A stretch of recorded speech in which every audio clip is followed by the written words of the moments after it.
ഇഫ്രാനിലെ മലമുകളിലെ ആ കൊട്ടാരത്തിൽ നിന്ന് നേരം വെളുക്കുന്നതിന് മുമ്പ് തന്നെ ഞങ്ങൾ യാത്ര ആരംഭിച്ചു. നല്ല ഇരുട്ട്, കൊടും തണുപ്പ്. രാവിലെ 5 മണിക്ക് ഉണർന്ന് ഈ കൊടും തണുപ്പിൽ തയ്യാറായി ബ്രേക്ക്ഫാസ്റ്റ് പോലും കഴിക്കാതെ ഞങ്ങൾ യാത്ര തുടരുമ്പോൾ ഞങ്ങൾക്ക് ദീർഘയാത്ര ചെയ്യാനുണ്ടായിരുന്നു. ഏതാണ്ട് 500 കിലോമീറ്റർ ഓടണം. നേരെ ഇരുട്ടുന്നതിന് മുമ്പ് മറാക്കേഷ് എന്ന് പറയുന്ന ഇവരുടെ ചരിത്ര നഗരത്തിലെത്തണം. ഇരുട്ടിലൂടെ ഓടി കുറേ ദൂരം ഓടിക്കഴിയുമ്പോഴത്തേക്കും നേരം നേർത്ത് വെളുത്തു വരുന്നുണ്ട്. അങ്ങനെ പോകുമ്പോൾ വലിയ കൃഷിയിടങ്ങൾ കാണാം. വഴിയുടെ 2 വശങ്ങളിലും നോക്കത്താ ദൂരം കൃഷിയിടങ്ങൾ ഇങ്ങനെ തെളിഞ്ഞു വരുന്നുണ്ട്. അവിടെ കൃഷിയിടങ്ങളുടെ ഒന്നിൻ്റെ വക്കിൽ കൊണ്ടുപോയി വണ്ടി നിർത്തിയിട്ട് സുനീർ പറഞ്ഞു, സന്തോഷമായിട്ട് ഇറങ്ങി വാ, ഒരു കാഴ്ച കാണിച്ചു തരാം. ഞാൻ ക്യാമറയായിട്ട് പുറകെ ഇറങ്ങി. എന്തോ ഒരു വസ്തു പ്ലാസ്റ്റിക് ഷീറ്റ് ഇട്ട് മൂടി വെച്ചിട്ടുണ്ട്, അട്ടിയിട്ട് വെച്ചിരിക്കുന്നു. ഒരു മതിൽ പണിതതുപോലെ ഏതാണ്ട് നമ്മുടെ ഒരു അരയപ്പ ഉയരത്തിൽ ഒരു 2 അടി 3 അടി വീതിയിൽ ഇങ്ങനെ നീളത്തോട് നീളം അട്ടിയിട്ട് വെച്ചിരിക്കുക എന്തോ ഒരു വസ്തു. ഇവിടെ കർഷകർ വിളവെടുത്ത് കഴിഞ്ഞാൽ കൃഷിയിടത്തിൽ കല്ല് നിരത്തും. ഒരു നിര കല്ലടി നിരത്തിയിട്ട് അതിൻ്റെ മുകളിൽ ഈ വലിയുള്ളി അല്ലെങ്കിൽ സവാള എന്ന് പറയുന്ന ഈ സാധനം അട്ടിയിട്ടിട്ട് അതിൻ്റെ മുകളിൽ പ്ലാസ്റ്റിക് ഷീറ്റ് ഇട്ട് കവർ ചെയ്യും. എന്നിട്ടിത് കെട്ടിവെക്കും. ഇങ്ങനെ ഏകദേശം ഒരു 6 മാസം ഇത് ഇവിടെ ഇരുന്നോളും. ഇതിൽ ഒരട്ടിക്ക് ഗര എന്നാണ് പറയുന്നത്. ഒരു ഗര. ഇത്തരത്തിൽ ഒരു ഗര എങ്കിലും ഒരാൾ വാങ്ങണം. ഒരു ഗരയിൽ കുറച്ച് കിട്ടില്ല. ഇത്ര ഒരു ഗര വാങ്ങിക്കഴിഞ്ഞാൽ നമ്മളത് ഇവിടുന്ന് ലോറിയിൽ കയറ്റി പാക്കിംഗ് സെൻറ്ററുകളിലേക്ക് പോകും. പാക്കിംഗ് സെൻറ്ററിൽ ചെന്ന് നല്ല ശാസ്ത്രീയമായി പാക്ക് ചെയ്ത് കണ്ടെയ്നർ ലോറികളിലാക്കി നമ്മൾ യൂറോപ്പിലേക്ക് കയറ്റി അയക്കും. ഇങ്ങനെയാണ് ഇവിടുത്തെ കൃഷിയെല്ലാം നടക്കുന്നത്. അപ്പോൾ ഇത് പയ്യെ ഈ പ്ലാസ്റ്റിക് ഷീറ്റ് പയ്യെ പൊക്കി കഴിയുമ്പോൾ നമുക്ക് നല്ല ഉരുണ്ട മെഴുത്ത ഉള്ളി കാണാം, സവാള കാണാം. അതിലൊരു 3-4 എണ്ണം കൂടി 1 കിലോയാകും, അത്ര വലിപ്പമാണ്. പിന്നെ ഞങ്ങൾ ചെന്ന് വണ്ടിയിൽ കയറി യാത്ര തുടർന്നു. നേരം വെളുത്ത് വരികയാണ്. അങ്ങനെ ഓടുകയാണ്. ഓടിക്കൊണ്ടിരിക്കുമ്പോൾ നമ്മളിപ്പോൾ മലയിറങ്ങി ഇനി നമ്മൾ നേരെ പോകുന്നത് റബാത്ത് എന്ന് പറയുന്ന നഗരത്തിലേക്കാണ്. റബാത്ത് ഇവരുടെ തലസ്ഥാന നഗരമാണ്. നമുക്കിനി ഏകദേശം 2-2.5 മണിക്കൂർ ഓടിയെങ്കിലും റബാത്തിലെത്തുള്ളൂ. 2.5 മണിക്കൂർ ഓടുക എന്ന് പറഞ്ഞാൽ നമ്മൾ ഇനി പോകുന്നത് കടൽ തീരത്തേക്കാണ്, അറ്റ്ലാന്റിക് സമുദ്രത്തിൻ്റെ തീരത്തേക്കാണ്. അപ്പോൾ അതിനു മുമ്പ് ഭക്ഷണം കഴിക്കണം. സുനീറിന് നേരം വെളുത്താൽ ബ്രേക്ക്ഫാസ്റ്റ് കഴിച്ചിട്ടേ പണി തുടങ്ങാൻ പറ്റുള്ളൂ. ഞങ്ങളിങ്ങനെ പോകുന്ന വഴിക്ക് ചെറിയ ചെറിയ പട്ടണങ്ങളൊക്കെ പിന്നിട്ടാണ് പോകുന്നത്. അങ്ങനെ പോകുമ്പോൾ പലയിടത്തും നോക്കും ബ്രേക്ക്ഫാസ്റ്റ് കിട്ടുന്ന സ്ഥലങ്ങളുണ്ടോ. ഒരിടത്തും കടകൾ തുറന്നിട്ടില്ല, റെസ്റ്റോറൻറ്റുകൾ ആരംഭിച്ചിട്ടില്ല. നേരം വെളുത്ത് വരുന്നതല്ലേ ഉള്ളൂ, കൊട്ടും തണുപ്പുമാണ്. അങ്ങനെ പോകുമ്പോൾ നമുക്ക് നേരെ എതിർദിശയിൽ കുറേ വാഹനങ്ങൾ, ഒരേ നിറമുള്ള വാഹനങ്ങൾ വരുന്നു. അടുത്തേക്ക് വരുമ്പോൾ നമുക്ക് മനസ്സിലാകുന്നത് പട്ടാള വണ്ടികളാണ്. പട്ടാള വണ്ടികൾ ഒന്നിനു പുറകെ ഒന്നായി ഒരേ വലിപ്പമുള്ള ഒരേ നിറമുള്ള വണ്ടികൾ ഇങ്ങനെ കടന്നു പോയിക്കൊണ്ടിരിക്കുകയാണ്. കുറേ നേരം കഴിഞ്ഞു, ഇത് തീരുന്നില്ല. പിന്നെ ഞാൻ എണ്ണാൻ തുടങ്ങിയപ്പോൾ ഒരു 70 എണ്ണം വരെ ഞാനിങ്ങനെ എണ്ണി. അത് കഴിഞ്ഞും വണ്ടികൾ വന്നുകൊണ്ടേയിരിക്കുകയാണ്. ഏകദേശം ഒരു 150-200 പട്ടാള വണ്ടികൾ ഇങ്ങനെ കടന്നു പോയിട്ടുണ്ടാകും. ഇത് പിന്നിട്ട് അങ്ങനെ പോയി നമ്മൾ ഒരു പട്ടണത്തിലേക്ക് അടുക്കുകയാണ്. ആ പട്ടണത്തിലേക്ക് ചെല്ലുമ്പോൾ സുനീർ പറഞ്ഞു, ഇത് ബൗഫക്രാനാണ്. ബൗഫക്രാനിൽ ഒരു റെസ്റ്റോറൻറ്റ് കാണാൻ സാധ്യതയുണ്ട്. അങ്ങനെ പോകുമ്പോൾ കുറേ അകലെ മുമ്പിൽ പുകയുയരുന്ന ഒരു ചെറിയ കെട്ടിടത്തിണ്ണ കാണാം. അതിൻ്റെ സമീപത്ത് കൊണ്ടുപോയി വണ്ടി നിർത്തി നോക്കി. അതുതന്നെയാണ് റെസ്റ്റോറൻറ്റ്. പക്ഷേ റെസ്റ്റോറൻറ്റ് വഴിയരികിൽ നിന്ന് ഇത്തിരി ഉള്ളിലേക്ക് കയറിയിട്ടാണ്, അതായത് ഒരു മുറ്റം കഴിഞ്ഞിട്ടാണ്. പക്ഷേ ഈ മുറ്റത്ത് ചെറിയൊരു പന്തലിട്ടിട്ടുണ്ട്. അതിൻ്റെ ഒരു സൈഡിൽ ഒരു സ്ത്രീ നിന്ന് എന്തൊക്കെയോ വിഭവങ്ങൾ ഉണ്ടാക്കിക്കൊണ്ടിരിക്കുക. ഞങ്ങൾ ഇറങ്ങിച്ചെന്നു. അപ്പോൾ അവർ പൊറോട്ട ഉണ്ടാക്കിക്കൊണ്ടിരിക്കുകയാണ്. നമ്മുടെ നാട്ടിലെ പോലെ തന്നെ പൊറോട്ട അവിടുത്തെ ഒരു പ്രധാന വിഭവമാണ്. അപ്പോൾ ഇവരുണ്ടാക്കുന്ന പൊറോട്ട എന്ന് പറയുന്നത് നമ്മുടെ പോലെ വീശി അടിച്ചൊന്നുമല്ല, പരത്തി എണ്ണ പരത്തി എടുത്ത് മടക്കി ഒക്കെയാണ് ഉണ്ടാക്കുന്നത്. അതുകൂടാതെ അവർ വേറൊരു തരം ബ്രെഡും ഉണ്ടാക്കുന്നുണ്ട്. ഹർഷ ബ്രെഡ് എന്നാണ് അതിൻ്റെ പേര്. ഈ ഹർഷ ബ്രെഡ് ഇച്ചിരി തടിയുള്ളതാണ്. അതിനെ ഒന്ന് പിളർന്നിട്ട് അതിനകത്ത് ചോക്ലേറ്റ് പോലെയുള്ള എന്തോ വസ്തുക്കളൊക്കെ പുരട്ടും. ഈ ചോക്ലേറ്റ് മാത്രമല്ല, ചീസ്, ബട്ടർ, ഇങ്ങനെ പല സാധനങ്ങളും, തേന് ഒക്കെ ഒഴിച്ചും ഈ ഹർഷ ബ്രെഡ് കഴിക്കും. ഇതൊക്കെയാണ് ഇവരുടെ ഒരു ഭക്ഷണം എന്ന് പറയുന്നത്. പക്ഷേ സുനീറിന് ഇത് പോരല്ലോ, ബൈത്ക്ലിയ വേണം. എല്ലാ ദിവസവും ബൈത്ക്ലിയ പുള്ളിയുടെ ഒരു വീക്ക്നെസ്സാണ്. ബൈത്ക്ലിയ കഴിഞ്ഞ ദിവസം രാവിലെ നമ്മൾ കഴിച്ചതാണ്, മുട്ടയും ഇറച്ചിയും കൂടെ ചേർന്ന വിഭവം. അപ്പോൾ അതെവിടെ കിട്ടും, അത് അകത്തേ കിട്ടുള്ളൂ. ഏതായാലും ഞങ്ങൾ പുറത്തിരുന്നു. ഈ സ്ത്രീ പൊറോട്ട ഇങ്ങനെ ഉണ്ടാക്കിക്കൊണ്ടിരിക്കുന്നത് കണ്ടുകൊണ്ടിരുന്നു. രസകരമാണ് ഇവർ ഈ പൊറോട്ട ഉണ്ടാക്കുന്നത്. ബൈത്ക്ലിയയും മറ്റു വിഭവങ്ങളൊക്കെ എത്തി, മൊറോക്കൻ ചായ എത്തി. ഞങ്ങൾ നല്ല ഗംഭീരമായിട്ട് ഭക്ഷണം കഴിച്ച് വീണ്ടും യാത്രയാണ്. ഇടയ്ക്ക് നമുക്കൊരു നഗരത്തിൽ വേണമെങ്കിൽ ഇറങ്ങാം, പക്ഷേ ഇറങ്ങാൻ സമയമില്ല. ഒരു 9 മണി കഴിയുമ്പോഴത്തേക്കും റബാത്തിലെത്തണം. റബാത്ത് ഞാൻ നേരത്തെ പറഞ്ഞിട്ടുണ്ട്, ഇവരുടെ തലസ്ഥാന നഗരമാണ്, കടൽത്തീരത്തെ നഗരമാണ്. ബോറഗ്രഗ് എന്ന് പറയുന്ന ഒരു നദി ചെന്ന് കടലിലേക്ക് അറ്റ്ലാന്റിക് സമുദ്രത്തിലേക്ക് ചേരുന്ന ഒരു അഴിമുഖമാണ്. ആ നദി അങ്ങ് ചേരുന്ന അഴിമുഖത്തിരിക്കുന്ന ഒരു പാറക്കെട്ടിൻ്റെ മുകളിൽ അല്ലെങ്കിൽ ഒരു കുന്നിൻ്റെ മുകളിൽ ഇരിക്കുന്ന ഒരു പുരാ നഗരമാണ് റബാത്ത്. അവിടെ കുറേ കാഴ്ചകളുണ്ട്. ഈ മൊറോക്കോയിൽ വന്നിട്ട് റബാത്ത് കാണാതെ പോകാൻ പറ്റില്ല. പക്ഷേ അങ്ങോട്ട് പോകുന്ന വഴിക്ക് മറ്റൊരു ചരിത്ര നഗരമുണ്ട്. ആ ചരിത്ര നഗരത്തിലും ഇറങ്ങേണ്ടതാണ് നമുക്ക് സമയമുണ്ടെങ്കിൽ. ആ നഗരത്തിൻ്റെ പേര് മെക്കനസ് എന്നാണ്. ഫെസ് പോലെ റബാത്ത് പോലെ മെക്കനസും ഒരു കാലത്ത് മൊറോക്കോയുടെ തലസ്ഥാനമായിരുന്നു. മെക്കനസ് 11-ാം നൂറ്റാണ്ടിലായിരുന്നു ഈ രാജ്യത്തിൻ്റെ തലസ്ഥാനം. അവിടെ വലിയൊരു കോട്ടയുണ്ട്, കുറേ പുരാതനമായ കൊട്ടാരങ്ങളുണ്ട്, അതിമനോഹരമായ കാഴ്ചകളുണ്ട്, മാർക്കറ്റുണ്ട്. പക്ഷേ ഇതിനൊക്കെ ഏതാണ്ടൊരു സമാന സ്വഭാവമായിരിക്കും എന്നുള്ളത് കൊണ്ടും സമയത്തിൻ്റെ പോരായ്മ കൊണ്ടും അവിടെ ഇറങ്ങണ്ടാൻ തീരുമാനിച്ചു. മെക്കനസ് പട്ടണത്തിൻ്റെ പുറത്തു കൂടിയുള്ളൊരു ബൈപ്പാസ് ഉണ്ട്. ആ ബൈപ്പാസിലൂടെ ഞങ്ങൾ ഓടുകയാണ്. റബാത്ത് വരെയുള്ള ആ യാത്രയിൽ കാര്യമായ സംഭവങ്ങളൊന്നും ഉണ്ടായില്ല. പക്ഷേ ആ മനോഹരമായ ഹൈവേ യാത്ര അവിസ്മരണീയമായിരുന്നു. ചിലയിടത്ത് 6 വരി, ചിലയിടത്ത് 4 വരിയൊക്കെയുള്ള അതിഗംഭീരമായ ഹൈവേ ആണ്. ഇതിൽ നമ്മളെ ആകർഷിക്കുന്നൊരു ഘടകം എന്തെന്നറിയോ? നമ്മളിടയ്ക്ക് ഇത് ആഫ്രിക്കയാണെന്ന് മറന്നു പോകുന്നത് അവിടുത്തെ ഇൻഫ്രാസ്ട്രക്ചർ, നല്ല ഗംഭീരമായ റോഡുകൾ കാണുമ്പോൾ, വഴിയരികിലെ അങ്ങ് നീണ്ടു പരന്ന് കിടക്കുന്ന കൃഷിയിടങ്ങൾ കാണുമ്പോഴൊക്കെ നമുക്ക് ഇത് യൂറോപ്പിലെ ഏതോ ഒരു രാജ്യത്തൂടെയാണ് സഞ്ചരിക്കുന്നതെന്ന് തോന്നും. അതുമാത്രമല്ല, റോഡിലോടുന്ന വാഹനങ്ങൾ കാണുമ്പോൾ, ആ വാഹനങ്ങൾ ഓടുന്ന രീതി കാണുമ്പോൾ, ആ വാഹനങ്ങൾ ഓടിക്കുന്ന ഡ്രൈവർമാരുടെ അച്ചടക്കം കാണുമ്പോൾ ഒക്കെ നമുക്ക് തോന്നും നമ്മളേതോ വികസിതമായ യൂറോപ്യൻ രാജ്യത്തൂടെ സഞ്ചരിക്കുന്നതെന്ന്. ഇത് ആഫ്രിക്കയാണെന്ന് നമ്മൾ പലപ്പോഴും മറന്നുപോകും. കാരണം എന്താണെന്നറിയോ? 3 വരിയിലൂടെയാണ് നമ്മൾ ഒരു ദിശയിലേക്ക് പോകുന്നതെങ്കിൽ അതിലെ ട്രക്കുകൾ പോകേണ്ട അതേ പാതയിലൂടെ മാത്രമാണ് ട്രക്കുകൾ പോകുന്നത്. അവരൊരിക്കലും അടുത്ത ട്രാക്കിലേക്ക് കയറുന്നില്ല. ഓവർടേക്ക് ചെയ്യുന്ന വാഹനങ്ങൾ ഹോണടിച്ച് പുറകിൽ കിടന്ന് ബഹളം ഉണ്ടാക്കുന്നില്ല. മുമ്പിൽ പോകുന്ന വാഹനം സൈഡ് കൊടുക്കുമ്പോൾ മാത്രം അവർ കയറിപ്പോകുന്നു. അവർ കയറിപ്പോകേണ്ട ട്രാക്കിൽ കൂടെ മാത്രം കയറിപ്പോയതിന് ശേഷം അവർ തുടർന്ന് യാത്രേൻ്റെ ട്രാക്കിലേക്ക് മാറുന്നു. നടുക്കുള്ള ഓവർടേക്ക് ചെയ്യാനുള്ള ട്രാക്ക് പലപ്പോഴും കാലിയായിട്ട് കിടക്കുന്നു. എനിക്ക് അത്ഭുതം തോന്നാറുണ്ട്. ഈ ആഫ്രിക്കൻ രാജ്യത്തെ മനുഷ്യരും ഡ്രൈവർമാർ പോലും ഇത്ര ഡിസിപ്ലിൻഡായിട്ട്, ഇത്ര അച്ചടക്കത്തോടെ, ഇത്ര ഭംഗിയായി ലൈൻ ട്രാഫിക് പാലിച്ചുകൊണ്ട് യാത്ര ചെയ്യുമ്പോൾ എന്തുകൊണ്ടാണ് ഇന്ത്യയിലെ റോഡുകളിൽ നമ്മുടെ ഡ്രൈവർമാർക്ക് അച്ചടക്കം പാലിക്കാൻ അറിയാത്തത്? ഇന്നേ വരെ ഏതെങ്കിലും ഒരു കേന്ദ്രമന്ത്രിയോ ഏതെങ്കിലും ഒരു ഭരണാധികാരിയോ ലൈൻ ട്രാഫിക് പാലിക്കണം, റോഡിൽ കൃത്യമായ ട്രാക്കിലൂടെ പോകാൻ പാടുള്ളൂ, ഹോണടിക്കുന്നത് പരമാവധി ഒഴിവാക്കണം, റെയിൽവേ ഗേറ്റിന് മുമ്പിൽ കാത്തു കിടന്നാൽ ആ ട്രാക്ക് തെറ്റിച്ച് എതിർദിശയിൽ കൂടെ വണ്ടി കടന്നു പോകേണ്ട വഴിയിലൂടെ ഹോണടിച്ച് പ്രൈവറ്റ് ബസ്സുകളും മറ്റു വാഹനങ്ങളും ലൈൻ തെറ്റിച്ച് കയറിപ്പോകരുതെന്നൊക്കെ പറഞ്ഞായിട്ട് നിങ്ങൾ കേട്ടിട്ടുണ്ടാവുമോ? ഒരിക്കലും കേട്ടിട്ടുണ്ടാവില്ല. ഇന്ത്യ 21-ാം നൂറ്റാണ്ടിൽ ലോകശക്തിയായി വളരുമ്പോൾ നമ്മുടെ ഹൈവേകളിലൂടെ യാത്ര ചെയ്യുന്ന ഏതൊരു വിദേശിയും നമ്മളെ പരിഹസിക്കുന്നത്, നമ്മളെ പലപ്പോഴും ആക്ഷേപിക്കുന്നത് നമ്മുടെ റോഡിലെ സംസ്കാരമില്ലായ്മ കണ്ടിട്ടാണ്. ഇത്ര പ്രാകൃതമായി 6 വരിപ്പാതയിൽ പോലും പെരുമാറുന്ന മനുഷ്യർ ലോകത്തൊരു രാജ്യത്തും ഇല്ല എന്നുള്ള തിരിച്ചറിവാണ്.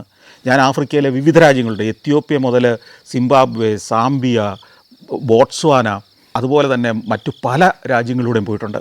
അവിടെയൊക്കെ ഉണ്ട് 4 വരിയും 6 വരിയൊക്കെയുള്ള ഹൈവേകൾ ഇന്നത്തെ കാലത്ത്. അവിടുത്തെ ഏറ്റവും അപരിഷ്കൃതരെന്ന് നമ്മൾ മുദ്ര കുത്തി ആഫ്രിക്കൻ രാജ്യങ്ങളിലെ മനുഷ്യർ പോലും വളരെ ചിട്ടയോടുകൂടി റോഡിലെ നിയമങ്ങൾ പാലിച്ച് വണ്ടി ഓടിക്കുമ്പോൾ എന്തുകൊണ്ടാണ് ഇത്ര സംസ്കാര സമ്പന്നരെന്നും ആയിരക്കണക്കിന് വർഷം മുമ്പ് പോലും യൂണിവേഴ്സിറ്റികൾ വരെ സ്ഥാപിച്ച് പാശ്ചാത്യരേക്കാൾ മുമ്പേ വിമാനം കണ്ടുപിടിച്ച ഒരു ജനസമൂഹത്തിന് 6 വരിപ്പാതയിലൂടെ മര്യാദയ്ക്ക് വണ്ടി ഓടിക്കാൻ അറിയാത്തതെന്ന് എന്നെ അത്ഭുതപ്പെടുത്താറുണ്ട്. ഇനിയെങ്കിലും നമ്മുടെ സാമൂഹ്യ സാംസ്കാരിക സംഘടനകൾ, ഇത്തരത്തിൽ നമ്മുടെ പാരമ്പര്യം ഉദ്ഘോഷിക്കുന്ന പ്രസ്ഥാനങ്ങൾ നമ്മുടെ പൗരന്മാരെ അച്ചടക്കത്തോടെ വഴിയിൽ വണ്ടി ഓടിക്കാനും പെരുമാറാനും നിയമം അനുസരിക്കാനും ഈ നാടിനെയും ഈ രാജ്യത്തെയും ലോകത്തിന് മുമ്പിൽ നാണം കെടുത്താതിരിക്കാനും വേണ്ട പരിശീലനങ്ങളും ഉത്ബോധനങ്ങളും കൊടുക്കണം. നമ്മളെക്കുറിച്ച് നമ്മൾ തന്നെ ഗംഭീരമെന്ന് പറയുന്നതിലല്ല, മറ്റുള്ളവർ നമ്മളെ ഗംഭീരമെന്ന് വിളിക്കുമ്പോഴാണ് നമുക്ക് രോമാഞ്ചം ഉണ്ടാവേണ്ടത്, ആത്മാഭിമാനം ഉണ്ടാവേണ്ടത്. ഇത് നാടിനെ കുറ്റം പറയുന്നതാണെങ്കിൽ ഈ കുറ്റം പറഞ്ഞതിൻ്റെ ശിക്ഷ അനുഭവിക്കാൻ ഞാൻ റെഡിയായിട്ടാണ് ഈ കാര്യങ്ങളൊക്കെ വീണ്ടും വീണ്ടും വീണ്ടും പറയുന്നത്. അങ്ങനെ കൂടി നമ്മൾ റബാത്ത് നഗരത്തിൻ്റെ പ്രാന്തഭാഗത്തേക്ക് എത്തുകയാണ്. നിങ്ങൾ റബാത്ത് നഗരത്തിൻ്റെ ഈ പുറത്തെ കാഴ്ചകളൊന്ന് കണ്ടു നോക്കൂ. അതിമനോഹരമായി ഒരുക്കിയിട്ടിരിക്കുന്ന വഴിയോരങ്ങൾ, കൃത്യമായ അച്ചടക്കം പാലിച്ചു പോകുന്ന വാഹനങ്ങൾ, വഴിയോരങ്ങളിൽ പുല്ല് വെട്ടിയൊരുക്കി അതിന് ഓരങ്ങളിൽ പൂച്ചെടികൾ വെച്ച് പിടിപ്പിച്ച് അതിമനോഹരമായി സംരക്ഷിക്കുന്നു. വൃത്തി, ഭംഗി, സൗന്ദര്യം. ചിലയിടത്ത് വൃക്ഷനിബിഡമായ മനോഹരമായ ചില പ്രദേശങ്ങൾ, അതിൻ്റെ ഉള്ളിലേക്ക് ഒരു ഗേറ്റും ഒരു പാതയും. അപ്പോൾ സുനീർ പറഞ്ഞു, ഇവിടെയാണ് മൊറോക്കോയുടെ രാജാവിൻ്റെ കൊട്ടാരമുള്ളത്.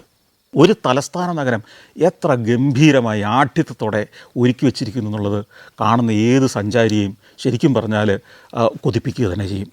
ശരിക്കും പറഞ്ഞാൽ സാംസ്കാരിക വകുപ്പ് ഒരു നാട്ടിൽ ചെയ്യേണ്ടത് കലയെ വളർത്തുക, കലാകാരന്മാരെ പ്രോത്സാഹിപ്പിക്കുക എന്നത് മാത്രമല്ല. സംസ്കാരം എന്ന് പറയുന്നത് മനുഷ്യരുടെ പൊതുജനങ്ങളുടെ പെരുമാറ്റത്തിൽ, പൊതുസ്ഥലങ്ങളെ സംരക്ഷിക്കുന്നതിൽ, പൊതുസ്ഥലങ്ങളെ ഭംഗിയായി നിലനിർത്തുന്നതിൽ, സൗന്ദര്യവൽക്കരിക്കുന്നത്, മാലിന്യ നിർമ്മാർജ്ജനം ചെയ്യുന്നതിൽ, ഇതിലെല്ലാം ശ്രദ്ധിക്കേണ്ട ഒരു വകുപ്പാണ് സാംസ്കാരിക വകുപ്പ്. സാംസ്കാരിക വകുപ്പ് എന്ന് പറഞ്ഞാൽ എന്താണ് അതിൻ്റെ അർത്ഥം? നമ്മുടെ നാടിൻ്റെ സംസ്കാരത്തെ നിലനിർത്തുകയും വളർത്തുകയും ലോകത്തിന് മുമ്പിൽ ഭംഗിയെ അവതരിപ്പിക്കുകയും ചെയ്യുക. ഒരു നാട്ടിലേക്ക് ചെല്ലുമ്പോൾ ആ നാടിന് സംസ്കാരമുണ്ടോ എന്ന് നമ്മൾ അറിയുന്നത് എങ്ങനെയാണ്? വഴിയോരങ്ങൾ, പൊതു ഇടങ്ങൾ മാലിന്യമുക്തമായി സൗന്ദര്യത്തോടെ, ഈ ആധുനിക കാലത്ത് ഏത് ദരിദ്ര രാജ്യം പോലും വൃത്തിയും സൗന്ദര്യവും അവരുടെ മുഖമുദ്രയായിട്ട് എടുക്കുന്നു, അവരുടെ നാടിൻ്റെ മുഖമുദ്രയായിട്ട് കാണിക്കുന്നു. അങ്ങനെയെങ്കിൽ നമ്മുടെ കേരളത്തിൻ്റെ സാംസ്കാരിക മന്ത്രി കഥകളിയെ പ്രോത്സാഹിപ്പിക്കുകയും സിനിമയെ പ്രോത്സാഹിപ്പിക്കുകയും ചെയ്യൽ മാത്രം പോരാ, ഒരു നാടിനെ വൃത്തിയും സൗന്ദര്യമുള്ളതാക്കി മാറ്റാനുള്ള പദ്ധതി കൂടി ആവിഷ്കരിക്കണം. അങ്ങനെ നിലനിർത്തിക്കൊണ്ടാകാനുള്ള ഒരു സ്കീം ഉണ്ടാക്കണം. നമ്മുടെ ലക്ഷോപലക്ഷം വിദ്യാർത്ഥികളെ, യൂണിവേഴ്സിറ്റി വിദ്യാർത്ഥികളെ എങ്കിലും മുന്നിൽ നിർത്തിക്കൊണ്ട് നമ്മുടെ ഓരോ നഗരവും, ഏറ്റവും ചുരുങ്ങി നമ്മുടെ തലസ്ഥാന നഗരമെങ്കിലും സുന്ദരമാക്കണം. അവശകലാകാരന്മാർക്ക് പെൻഷൻ കൊടുക്കൽ മാത്രമല്ല സാംസ്കാരിക പ്രവർത്തനം. ഒരു നാടിനെ കലാപരമായി ഒരുക്കി അന്യനാടുകളിൽ നിന്ന് വരുന്നവർക്കും സ്വന്തം നാട്ടിൽ ജീവിക്കുന്നവർക്കും ആ നാടിനെക്കുറിച്ച് ആദരവും അഭിമാനവും തോന്നുന്ന രീതിയിൽ അവതരിപ്പിക്കുന്നത് സാംസ്കാരിക പ്രവർത്തനമാണ്. അതാണ് യഥാർത്ഥ സാംസ്കാരിക പ്രവർത്തനം. നമ്മുടെ സാംസ്കാരിക പ്രവർത്തകരുടെ, സാംസ്കാരിക വകുപ്പിൻ്റെ ഒക്കെ കാഴ്ചപ്പാടുകൾ മാറേണ്ടിയിരിക്കുന്നു കാലത്തിനനുസരിച്ച്. ഒരു നാട് വികസിതമായോ എന്ന് ലോകമറിയുന്നത് വിമാനമിറങ്ങി ആ നഗരത്തിലേക്ക് വരുമ്പം രണ്ട് വശത്തേക്ക് നോക്കിയിട്ടാണ് തീരുമാനിക്കുന്നത് ഈ നാട് ഭരിക്കുന്നത് വിഷനുള്ള ഒരു ഭരണാധികാരിയാണോ എന്ന്. ഈ നാട്ടിൽ സംസ്കാരമുള്ളവരാണ് ജീവിക്കുന്നതെന്ന് തിരിച്ചറിയുന്നത് റോഡിൻ്റെ രണ്ട് വശത്തേക്ക് നോക്കിയിട്ടാണ്. ബാക്കിയൊക്കെ പിന്നെയാണ്. നമ്മൾ ഈ റബാത്തിലേക്ക് ചെല്ലുമ്പോൾ നമുക്ക് മനസ്സിലാവും ഈ നാട്ടിൽ സംസ്കാര സമ്പന്നരാണ് ജീവിക്കുന്നതെന്ന്. അങ്ങനെ റബാത്തിൻ്റെ നഗരത്തിലേക്ക് ചെല്ലുമ്പോൾ നമ്മളൊരു നദിയെ കടക്കുന്നുണ്ട്. ആ നദിയുടെ പേര് ബോർ അഗ്രഗ് എന്നാണ്. ഈ ബോർ അഗ്രഗിൻ്റെ ആ പാലം കഴിഞ്ഞ് നമ്മൾ ചെല്ലുമ്പോഴത്തേക്കും അവിടെ ഒരു വലിയ ഓഡിറ്റോറിയത്തിന് പണി നടക്കുന്നുണ്ട്, ഒരു വലിയ തിയേറ്റർ. നഗരത്തിലെ ഏറ്റവും വലിയൊരു തിയേറ്ററാണ്. Indoor തിയേറ്ററുണ്ട്, amphi തിയേറ്ററുണ്ടത്. കൂടാതെ അങ്ങ് മുമ്പിൽ മുഹമ്മദ് ആറാമൻ ടവർ, മുഹമ്മദ് 6 ടവർ എന്ന് പറയുന്ന വമ്പനൊരു ഗോപുരത്തിൻ്റെ പണി നടക്കുക. ഗോപുരമല്ല, അതൊരു വലിയ കെട്ടിടമാണ്. ആഫ്രിക്കയിലെ തന്നെ ഏറ്റവും ഉയരമുള്ള രണ്ടാമത്തെ കെട്ടിടമാണ് അവിടെ പണിതുകൊണ്ടിരിക്കുന്നത്. അതിൻ്റെ പണി പൂർത്തിയായിരുന്നില്ല ഞാൻ സഞ്ചരിക്കുന്ന സമയത്ത്.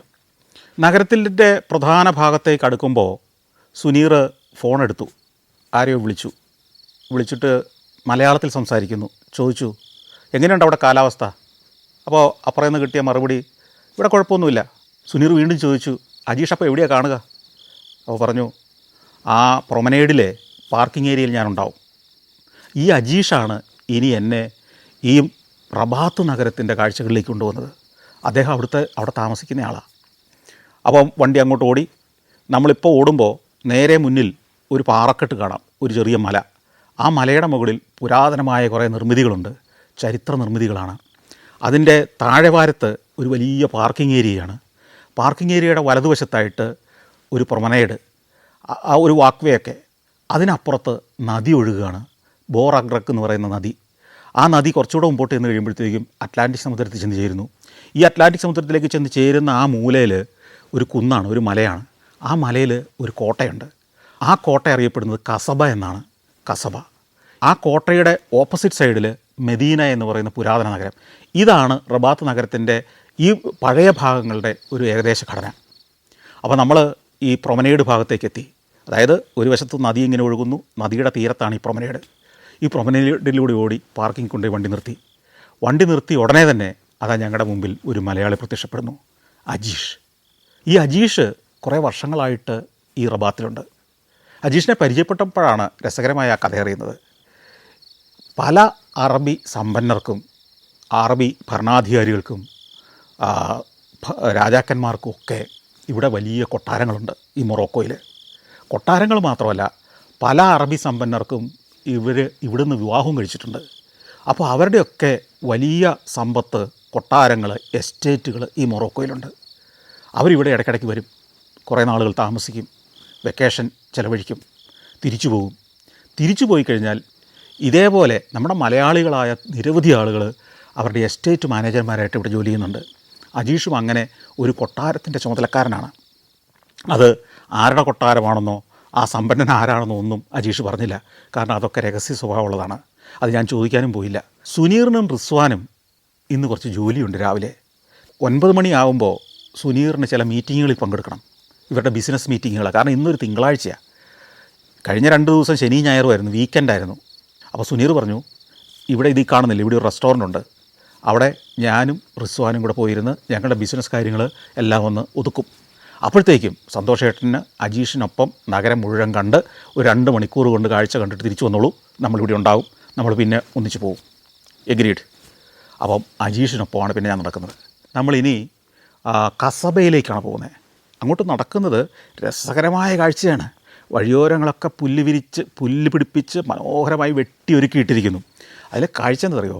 ഈ പുല്ലിനിടയ്ക്ക് എന്തെങ്കിലും കടലാസ് തുണ്ടോ സിഗരറ്റ് കുട്ടിയോ ഉണ്ടെങ്കിൽ അത് തപ്പിയെടുക്കാൻ വരെ ആളുകളെ നിർത്തിയിരിക്കുകയാണ്. അവർ സൂക്ഷ്മമായി നോക്കി അത് അരിച്ചു പിറക്കി അതിനകത്ത് നിന്ന് ഇതെടുക്കുന്നു. പരിസരങ്ങളെല്ലാം അതിമനോഹരമാണ്. ആധുനിക കാലത്ത് ഏത് നഗരവും നിങ്ങൾ വിശ്വസിക്കില്ല, ആഫ്രിക്കയിലെ നഗരങ്ങൾ പോലും ഇന്ന് അങ്ങനെയാണ്. ഞാൻ റുവാണ്ടയിലൂടെ യാത്ര നടത്തിയപ്പോൾ വഴിയോര കാഴ്ചകൾ കാണിച്ചു തന്നു. പരമദരിദ്രരാണ് മനുഷ്യർ, പട്ടിണിയുണ്ട്, പക്ഷേ വഴിയോരങ്ങളും പൊതുസ്ഥലങ്ങളും വൃത്തിയും സൗന്ദര്യവും ഉള്ളതായിട്ട് അവർ നിലനിർത്തുന്നുണ്ട്. നമ്മുടെ നാട്ടിൽ, ഇന്ത്യയിൽ ഇനി അതിനുവേണ്ടി ഒരു വിപ്ലവം ഉണ്ടാകേണ്ടിയിരിക്കുന്നു. ഈ ജൻസികളുടെ, കൊക്രോച്ചുകളുടെ വിപ്ലവം ഇനി ഉണ്ടാവേണ്ടത് ഈ രാജ്യത്തെ വൃത്തിയാക്കുന്നതിനും മനുഷ്യനിൽ പൗരബോധം ഉണ്ടാക്കുന്നതിനുമാണെന്ന് എനിക്ക് തോന്നിയിട്ടുണ്ട്. ഈ കസബ എന്ന് പറയുന്നത് ഒരു കോട്ടയ്ക്കകത്തെ നഗരമാണ്. ഞാൻ പറഞ്ഞല്ലോ, ഒരു ക്ലിഫ് പോലെ കടലും നദിയും കൂടെ ചേരുന്ന ഒരു കോർണറിൽ ഒരു കുന്നിൻ്റെ മുകളിലിരിക്കുന്ന ഒരു കോട്ടയുടെ അകത്തെ നഗരമാണ് കസബ. അതിനുള്ളിലേക്ക് ഒരു കവാടം, ഈ കോട്ടയ്ക്കുള്ളിൽ കോട്ടയുടെ ഒരു കവാടം കടന്ന് നമുക്ക് അകത്തേക്ക് കയറാം. അതിമനോഹരമായിട്ട് സംരക്ഷിച്ചിരിക്കും. ഈ കോട്ടയ്ക്കകത്ത് വീടുകളുണ്ട്, കച്ചവട പീടികകളുണ്ട്. നമ്മൾ ചെല്ലുമ്പോഴത്തേക്കും പയ്യെ തുറന്നു വരുന്നേ ഉള്ളൂ. 9 മണിയല്ലേ ആയുള്ളൂ, 9 മണി കഴിഞ്ഞതേ ഉള്ളൂ. അപ്പോൾ അതുകൊണ്ട് തന്നെ അധികം ആളുകളൊന്നുമില്ല. കച്ചവടക്കാർ പല സാധനങ്ങളും നിരത്തി വെച്ച് തുടങ്ങുന്നു. വഴിയോര കച്ചവടക്കാർ വഴിയരികിലൊക്കെ പല സാധനങ്ങളും വെച്ച് തുടങ്ങിയിരിക്കുന്നു. പെയിൻറ്റിങ്ങുകൾ വിൽക്കുന്നവരൊക്കെ ചുവരുകളിലൊക്കെ പെയിൻറ്റിങ് തൂക്കി തുടങ്ങുന്നു. അങ്ങനെയൊക്കെയാണ്. ഈ നഗരത്തിനകത്ത് ഒരു റിപ്പബ്ലിക് ഉണ്ടായിരുന്നു പറഞ്ഞാൽ വിശ്വസിക്കുമോ? വളരെ വിചിത്രമായൊരു കഥയുണ്ട് ഇവിടെ. ഈ കോട്ടയ്ക്കകത്ത് 20,000 ജനങ്ങൾ വസിച്ചിരുന്നൊരു കാലമുണ്ട്. അതിന് തുടക്കം ഉണ്ടായത് എങ്ങനെയെന്നറിയോ? 17-ാം നൂറ്റാണ്ടിൽ സ്പെയിനിൽ ഫിലിപ്പ് രാജാവ് ഭരിക്കുന്ന കാലം. അപ്പോൾ അന്ന് മൂർ വംശജരെന്ന് പറയുന്ന മുസ്ലിം വിഭാഗത്തിൽപ്പെട്ട ഈ മൊറോക്കോയിൽ നിന്നും ഈ ആഫ്രിക്കൻ പ്രദേശത്തു നിന്നും അവിടേക്ക് കടന്നു ചെല്ലുകയും കുറേ കാലം സ്പെയിനിനെ ഭരിക്കുകയും സ്പെയിനിൻ്റെ സുപ്രധാനമായ പങ്ക് വഹിക്കുകയൊക്കെ ചെയ്തിരുന്ന ഒരു വിഭാഗമാണ് മൂറുകൾ എന്ന് പറയുന്നത്. ഈ മൂറുകളെ പിന്നീട് അവിടുത്തെ സ്പെയിൻകാർ പരാജയപ്പെടുത്തി അവരെ തിരിച്ചോടിച്ചു. അവശേഷിച്ചിരുന്ന കുറേ 2000-ഓളം ഈ മൂറ് വംശജരെ ഈ ഫിലിപ്പ് രാജാവ് 17-ാം നൂറ്റാണ്ടിൽ തിരിച്ച് നാട് കടത്തി ഇങ്ങോട്ട്. ഈ അടുത്ത കാലത്ത് മൊറോക്കോയിൽ നിന്ന് സ്പെയിനിലേക്ക് കുടിയേറാൻ വേണ്ടി ആളുകൾ മൊറോക്കോയുടെ ഒരു ഭാഗത്തുള്ള സ്പെയിനിൻ്റെ ഒരു ഭൂഭാഗത്തേക്ക് കടന്നു കയറിയതൊക്കെ വാർത്തയായതാണ്. ഇത് ഇന്നലെയും തുടങ്ങിയതല്ല. അങ്ങോട്ടും ഇങ്ങോട്ടുമുള്ള ഈ ആക്രമണവും കുടിയേറ്റവും കുടിയിറക്കവും ഒക്കെ എത്രയോ നൂറ്റാണ്ടുകൾ മുമ്പ് സ്പെയിനിൻ്റെ വലിയൊരു ഭാഗം ഭരിച്ചിരുന്നത് മൂർ രാജാക്കന്മാരായിരുന്നു. അതായത് മുസ്ലിം ഭരണാധികാരികളായിരുന്നു. പിന്നീട് അവരെ യൂറോപ്യൻ ശക്തികൾ തുരത്തി തിരിച്ച് ആഫ്രിക്കയിലേക്ക് ഓടിച്ചു. പിന്നീടാണ് സ്പെയിൻ പൂർണ്ണമായിട്ടും ഒരു യൂറോപ്യൻ അല്ലെങ്കിൽ ഒരു ക്രിസ്ത്യൻ രാജ്യമായിട്ടൊക്കെ മാറുന്നത്. അതിനു മുമ്പ് ഒരു മുസ്ലിം രാജ്യമൊക്കെ ആയിരുന്നു. ഇതിങ്ങനെ ദീർഘമായൊരു ചരിത്രമുണ്ട്. ഈ ചരിത്രത്തിൻ്റെ ഒരു കഷ്ണം മാത്രം വായിക്കുമ്പോൾ നമുക്കിതിൻ്റെ ഉത്തരം കിട്ടില്ല. 1000-2000 കൊല്ലം മുമ്പത്തെ മുതലുള്ള ചരിത്രം വായിക്കുമ്പോഴാണ് ഒരു പ്രദേശത്തിൻ്റെ പൂർണ്ണമായ കഥ, അവിടെ നടന്ന സംഭവങ്ങളുടെ വ്യക്തത നമുക്കുണ്ടാകുന്നത്. അപ്പോൾ അങ്ങനെ ഈ സ്പെയിനിലെ ഫിലിപ്പ് രാജാവ് ഈ 2000-ഓളം മൂറുകളെ അവിടെ നാട് കടത്തി. അവർ വന്ന് താമസമാക്കിയത് ഈ റബാത്തിലെ ഈ കോട്ടയ്ക്കകത്ത്, ഈ സിറ്റാഡലിനകത്താണ്. അവരിവിടെ താമസമാക്കി. പുറകെ അധികം താമസിയാതെ തന്നെ ഒരു 10-14,000 പേരെ കൂടി, മൂറുകളെ കൂടി അവിടുന്ന് നാട് കടത്തി.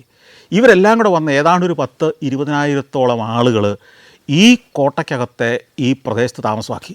ഇവരതിനെ ഒരു റിപ്പബ്ലിക്കായിട്ട് പ്രഖ്യാപിച്ചു. അതായത് ഒരു സ്വതന്ത്ര രാഷ്ട്രമായിട്ട് പ്രഖ്യാപിച്ചു. ഇവർക്ക് കൃഷി ചെയ്യാൻ സ്ഥലമില്ല, ഇവർക്ക് കൃഷിയിടങ്ങളില്ല, ജീവിക്കാൻ നിവൃത്തിയില്ല. മീൻ പിടിച്ച് എത്ര കാലം ജീവിക്കും? മീൻപിടുത്തം കൊണ്ട് മാത്രം മുമ്പോട്ട് പോയില്ല. ഒടുവിൽ അവരൊരു വഴി കണ്ടുപിടിച്ചു. ഈ കോട്ടയിൽ, ഈ കടലിലേക്ക് തള്ളി നിൽക്കുന്ന ഈ കോട്ടയുടെ മുനമ്പിൽ പീരങ്കികൾ സ്ഥാപിച്ചു. കടലിലൂടെ, പുറംകടലിലൂടെ കടന്നു പോകുന്ന യൂറോപ്യൻ കപ്പലുകളുണ്ട്. ഞാൻ പറഞ്ഞല്ലോ, മൊറോക്കോയുടെ തീരം ചേർന്നാണ് യൂറോപ്പിൽ നിന്ന് ഇന്ത്യയിലേക്കും തെക്കേ ആഫ്രിക്കയുടെ മുനമ്പ് ചുറ്റി കിഴക്കൻ രാജ്യങ്ങളിലേക്കും ഒക്കെ യാത്ര ചെയ്യുന്നത്. പീരങ്കി കൊണ്ട് വെടിവെക്കും. ചില പായ്ക്കപ്പലുകളിൽ ഈ ഉണ്ട കൊള്ളും.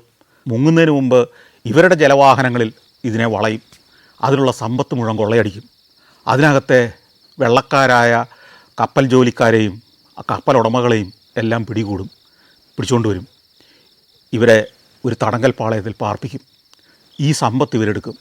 ഇങ്ങനെ നിരന്തരം കടൽക്കൊള്ള നടത്തി ഇവർ സമ്പന്നരായി. ആ സമ്പത്ത് കൊണ്ടാണ് ഇവർ അതിജീവിച്ചത്, കാലം കഴിച്ചത്.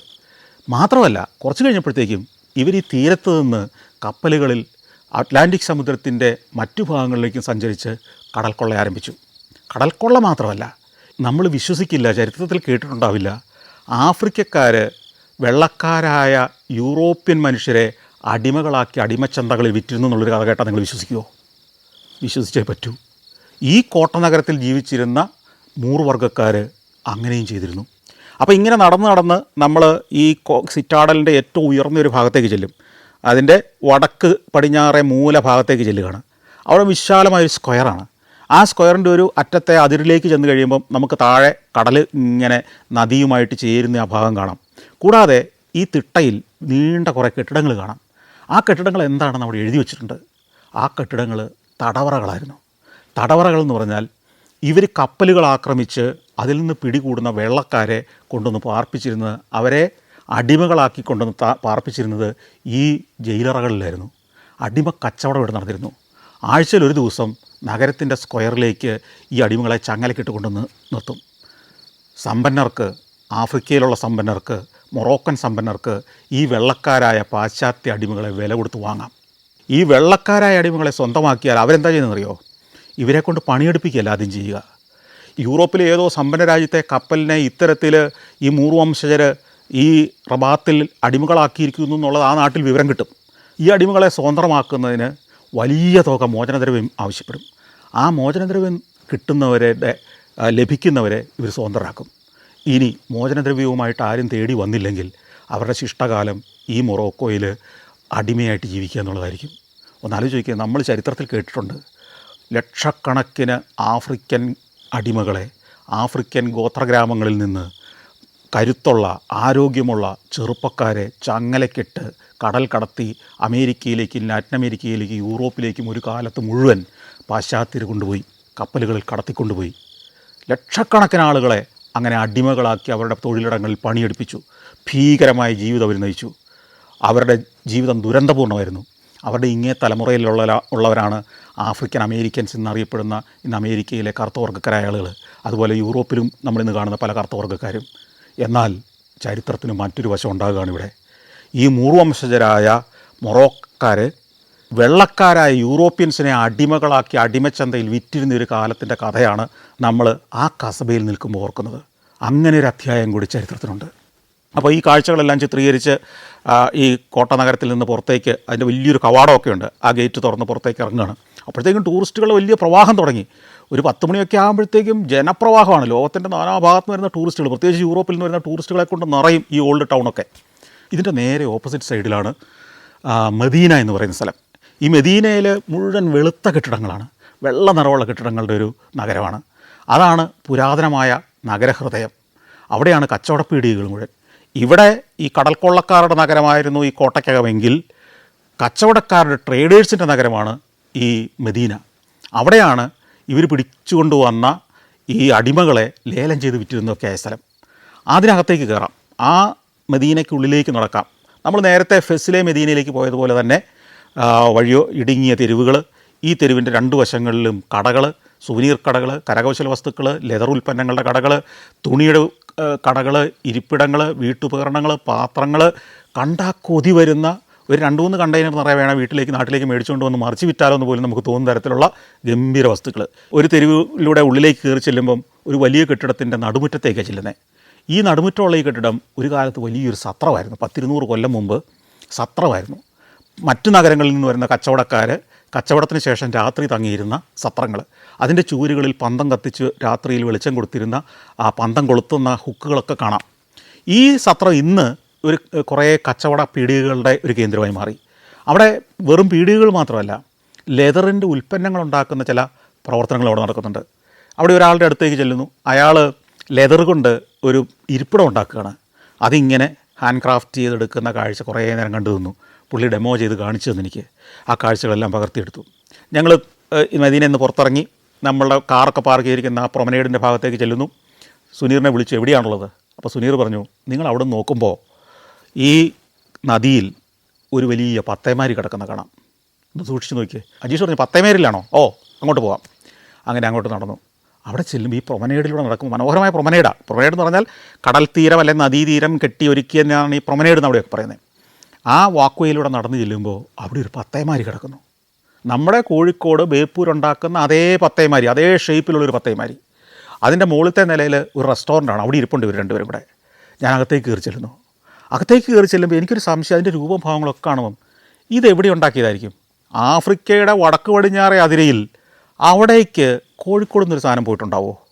ഞാനിങ്ങനെ ഷൂട്ട് ചെയ്ത് ഇങ്ങനെ നടക്കുകയാണ്. നടന്ന് ചെന്ന് കഴിയുമ്പോൾ അതിൻ്റെ റെസ്റ്റോറൻറ്റിലേക്ക് കയറുന്നതിൻ്റെ സമീപത്ത് ഒരു ചെറിയ ഫലകം വെച്ചിരിക്കുന്നു, ഒരു തകിട് പതിച്ചിരിക്കുന്നു. ആ തകിടിൽ എഴുതിയിരിക്കുന്നത് വായിച്ചപ്പോൾ എനിക്ക് കൗതുകവും അത്ഭുതവും ഒക്കെ തോന്നി. Haji PI Ahammed Koya and company, Calicut. നമ്മുടെ നാട്ടുകാരനാണിത്, കോഴിക്കോട്ടുണ്ടാക്കി ഉരുവാണിത്. ഇവൻ എങ്ങനെ ഇവിടെ എത്തി? ഇത്ര ദൂരെ സഞ്ചരിച്ച് എങ്ങനെ ഇവിടെ എത്തി? അതിൻ്റെ അടിയിൽ കഥയൊക്കെ എഴുതിയിട്ടുണ്ട്. 2008 ഇതിൻ്റെ പണി തുടങ്ങിയത്. 2011 അവിടെ നിന്ന് ഒരു ടഗ്ഗിൽ കെട്ടിവലിച്ച് കൊച്ചിയിൽ കൊണ്ടുവന്നു. കൊച്ചിയിൽ നിന്ന് ഒരു വലിയ കപ്പലിൽ കയറ്റി ഇവനെ ഈ മൊറോക്കോയിലേക്ക് കൊണ്ടുവരികയായിരുന്നു. ദീർഘമായ യാത്രയായിരുന്നു. 2 വർഷത്തിലേറെ എടുത്തു ഇതിൻ്റെ പണി പൂർത്തിയാകാൻ. 15 കോടി രൂപയാണ് അന്ന് അതിനുവേണ്ടി മുടക്കിയത്. ഈ പത്തേമാരിയുടെ പ്രധാന മേസ്ത്രി VK നാരായണനായിരുന്നും കൂടി അതിൽ എഴുതി വെച്ചിട്ടുണ്ട്. ഈ VK നാരായണനൊക്കെ ഇപ്പോൾ കോഴിക്കോടുണ്ടോയെന്ന് എനിക്കറിയില്ല.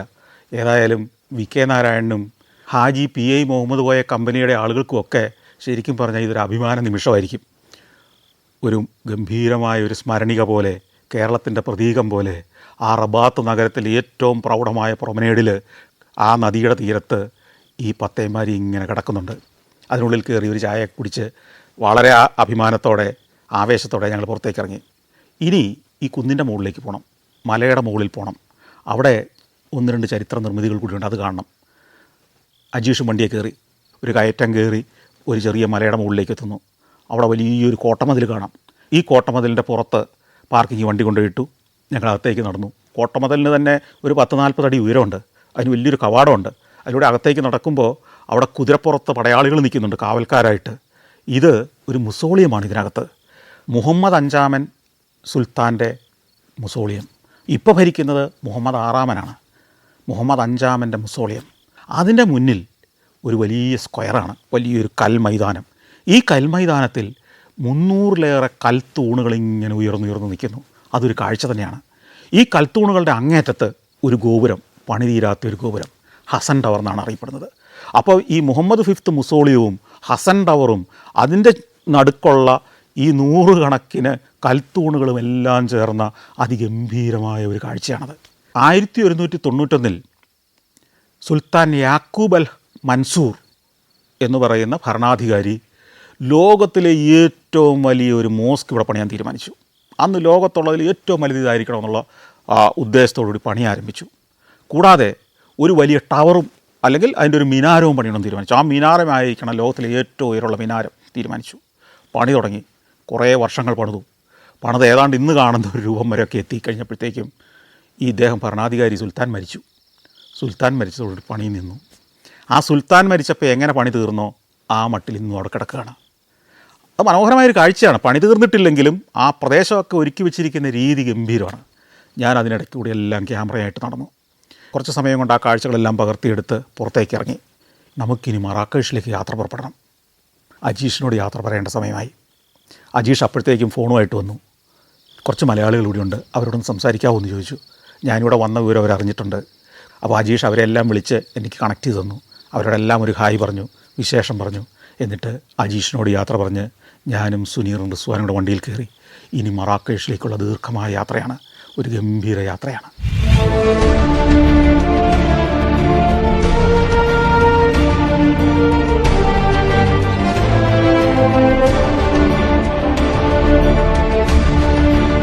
Morocco, north Macedonia, Kazakhstan, Zambia, Zimbabwe.